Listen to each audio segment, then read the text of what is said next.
Iqembu IFP namhlanje libambe umkhankaso wokungena umuzi nomuzi liqomisa amavoti eMzumbe ogwini oseningizimu yoKwaZulu-Natal. Kule ndawo kuzoba nokhetho lokuchibiyela mhla ziyi-19 kuNhlolanja.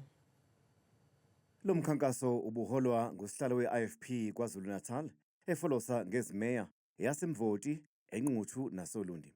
Isikhala sekhansela kuWard 13 sivuleke emva kokusula kwekhansela la i-IFP.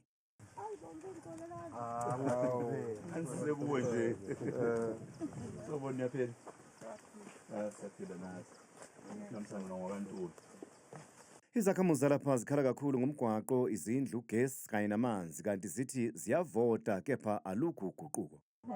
Impela siyasukuma ngoba ngisho ukuthi saqala ngo-1991 kodwa akukho okulungayo.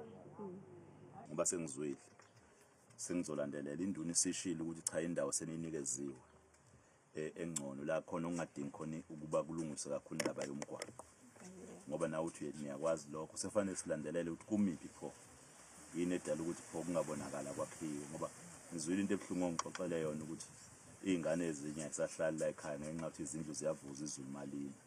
I-IFP ithi ifuna ukubuyisa amandla ayo ogwini oseningizimu ukulungiselela ukhetho lohulumeni beyindawo oluzayo. Ukhetho lokuchibiyela kule ndawo luzobanjwa mhla zili-19 kuNhlolanja.